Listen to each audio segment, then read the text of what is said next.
The Lord be with you. And with your spirit. A reading from the Holy Gospel according to Luke. Glory to you, O Lord.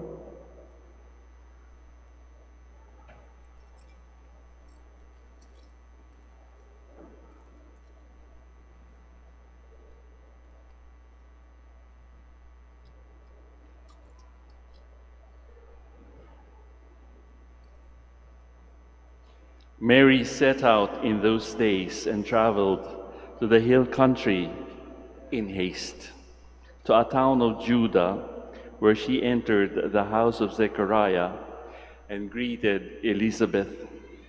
When Elizabeth heard Mary's greeting, the infant leaped in her womb, and Elizabeth, filled with the Holy Spirit, cried out in a loud voice and said, "Most blessed are you among women, and blessed is the fruit of your womb. And how does this happen to me, that the mother of my Lord should come to me? For at the moment the sound of your greeting reached my ears, the infant in my womb leaped for joy. Blessed are you who believed that what was spoken to you by the Lord would be fulfilled." Friends, sisters, and brothers, the Gospel of the Lord. Praise to you, Lord Jesus Christ. Please be seated.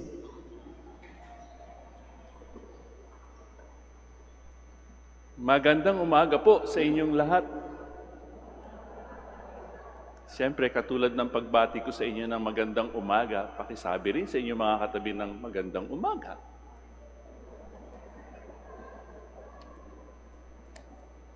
Pang ilang araw na natin ito, pang ilang simbang gabi na natin ito, Aber? Ha?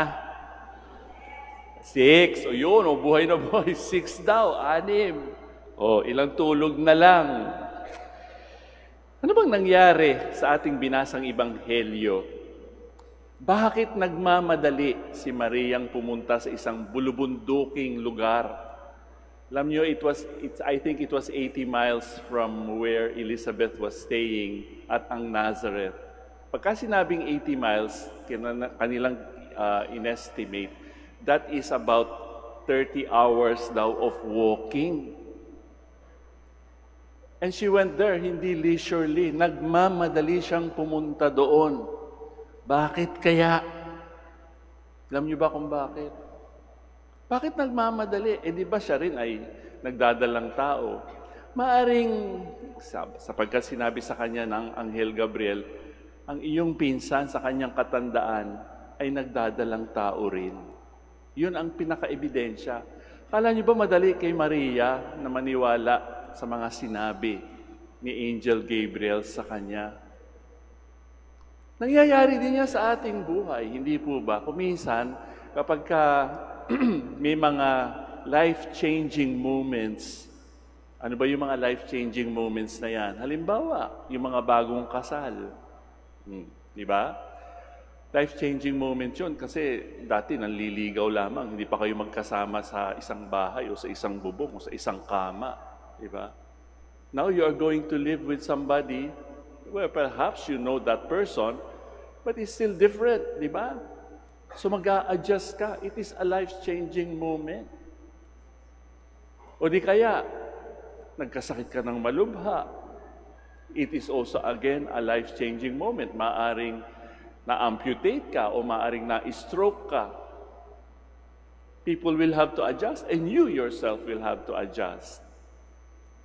Sabi nga nila ngayon, ang kumakalat daw lalo ay yung COVID. Hindi ho totoo yun. Alam nyo ba ang mas kumakalat ngayon? UTI. Hindi urinary tract infection. Alam nyo kung ano yun? Umibig, tapos iniwan. Ay, maraming nakarelate. Umibig, tapos iniwan. Malamig ang kanilang magiging Pasko. Oh, di ba? Mahirap yun. Kapag ikaw ay pinaibig, tapos iiwanan ka lang, masakit yun. Oh, Kailangan mo perhaps ng isang tao, ng isang Elizabeth para maintindihan kung ano ang nangyayari. Kaya nga si Maria, bakit hindi siya pumunta sa kanyang ina, kay Ana? O di kaya sa kanyang fiancé, si Jose? O sa kanyang kapitbahay? Sa kanyang best friend? Hindi. Nagtiyaga siyang lumakad ng 30 oras para makita ang kanyang pinsan. Malayo. Alam niyo naman, noong mga panahong yun akala ninyo original ang Marites sa ating henerasyon. Hindi. Even during the time of Mary, marami rin ang mga tsismoso at tsismosa. Kahit doon sa lugar ni Elizabeth, ano nangyari dyan? Katanda-tanda na nagdadalang tao pa. Siyempre, pinag-uusapan. Wala pa namang mga TikTok noon, di ba? So, nagkikwentuhan ang mga yon. Pinagchichismisan, pinagpepiestahan si Elizabeth sa kanilang lugar. Ganon din si Maria. And perhaps, to avoid such talk, umalis muna si Maria. Naghanap siya ng isang confidant, ng isang mapagkakatiwalaan, just to confirm, just to receive affirmation kung ano ang nangyari sa kanya. At ano ang naging response ni Elizabeth? Anong word? Blessed. Blessed are you. Imagine. Itong pinagdadaanan ko, blessed pa ako. Diba? Ako isang dalaga, pero magbubuntis daw ako at ang aking ipapanganak ay anak ng Diyos. OMG! Hindi maintindihan agad yan ni Maria. Kagaya nga ng mga nagtatap sa board, di ba? Pag tinanong mo, it hasn't sunk in. I cannot believe it. Hindi ako makapaniwala na naging top-notcher ako. May mga ganong bagay at mga pangyayari sa ating buhay, hindi ako makapaniwala. Lalo na yung mga medyo matindi. Bawa, namatayan ka of your spouse. Akala mo may forever. Namatay. But that is life-changing.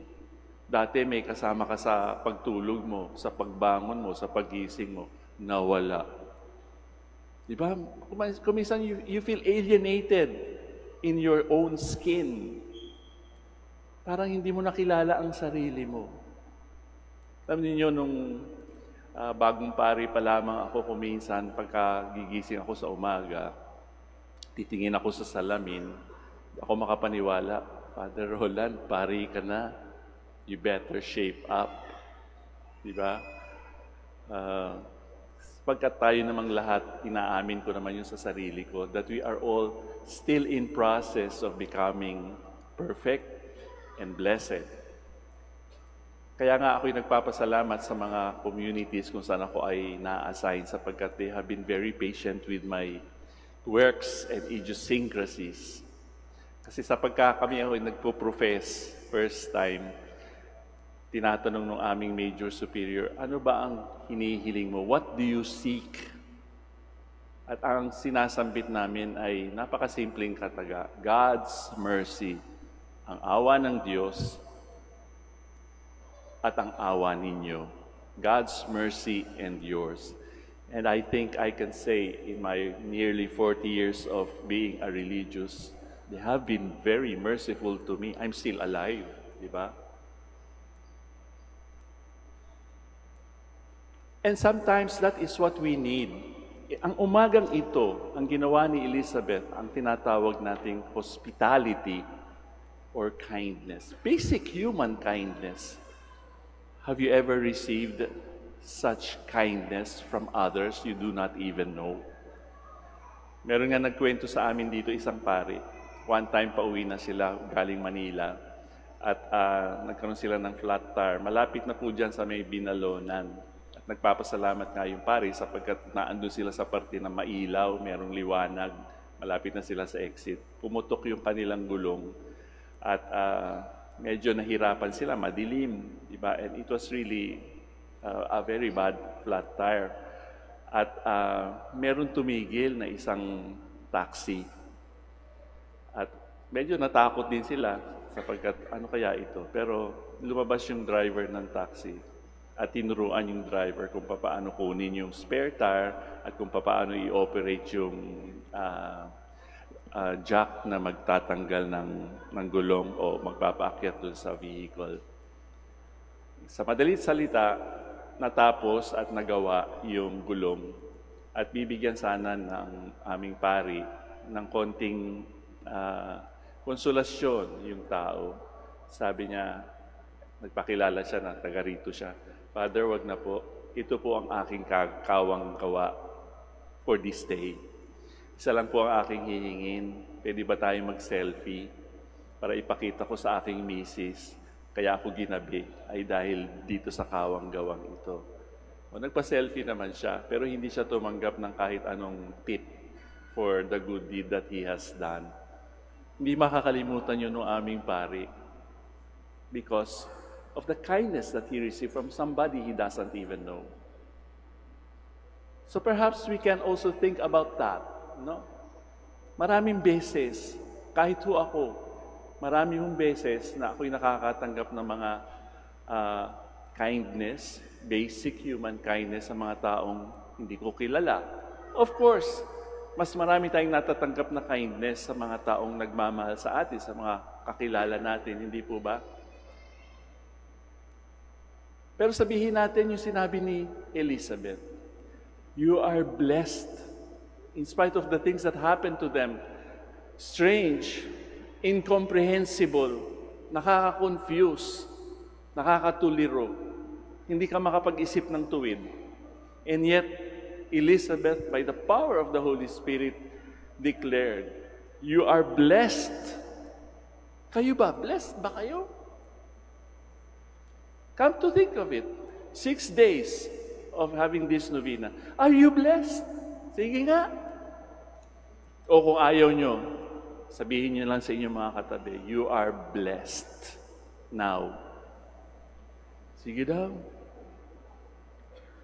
You are blessed. Para kayo nagtagpo si Mary at saka si Elizabeth. Parehong buntis. Kapag kasi naka-experience tayo ng kindness sa ibang tao, malamang gagawin din natin yung kindness na yan sa iba kahit hindi natin kilala. Kaya ano ba yung mga pinagmimithi natin o minimithi natin sa ating kalooban? Hindi lamang mga babae ang pwedeng mag-gestate o magdalang tao. Lahat tayo. Di ba meron tayong mga inaasahan sa ating buhay? Lalo na sabi natin, kapag nakabuo daw tayo ng 9 days, yung wish ko mag-grant. Pwede. Pwede ring hindi. Ang ibig kong sabihin ng pwedeng hindi, ibang form ang dadating sa atin. Kaya nga, we are always blessed. The fact that we are here, alive again, for the 6th day of the novena, is that not a blessing? It is a blessing.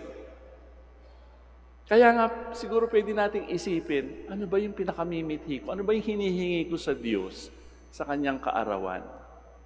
Kaya nga tayo nagbibigay, kaya nga tayo nag-i-exchange gift, kahit nga ho kami mga pare at ang aming mga nobisyo bumibili ng ibang exchange gift. Hindi naman namin birthday sa 25. Birthday nyo ba sa December 25? Hindi naman, di ba? Why do we give gifts to one another? To show basic human kindness. And I believe in that. So bukod sa word na blessed, ano pa ang sinabi ni Elizabeth? Believe. Oh, ano ba? Ang nabubuo sa ating mga puso at kalooban? Good life? Bakit hindi naman ibibigay sa atin ng Panginoon yan? Ginhawa sa buhay. Kahapon, nagmisa ako sa Palang, one of the sitios here, na medyo malayo sa sentro. Mga nakapulang damit. Sabi ko, usap-usap ba kayo? Ba't kayo nakapulang damit? Anyway, in-interview ko sila, naging interactive yung aking homily. Sabi ko, ano ba ang pinagdiriwang nyo? Kayo ba ay nakatanggap ng good news ngayong araw na ito? Nag-iisip yung iba. Sabi nung isa, Father, kahit walang pera, buhay ho ako. Good news na po sa akin yon. Oh, di ba? Buhay po ako. Humihinga po ako ng mahusay. They are simple folks. Ano ba ang iniintay ninyo sa araw ng Pasko? Maging masaya po, Father. Kahit walang pera, kahit po walang pera. Maaring hindi nila masambit sa kanilang mga pananalita, pero sila ay naniniwala. They believe that something good will happen again this Christmas, this year. So kayo ba'y naniniwala na makakamtan ninyo ang inyong inaasam-asam?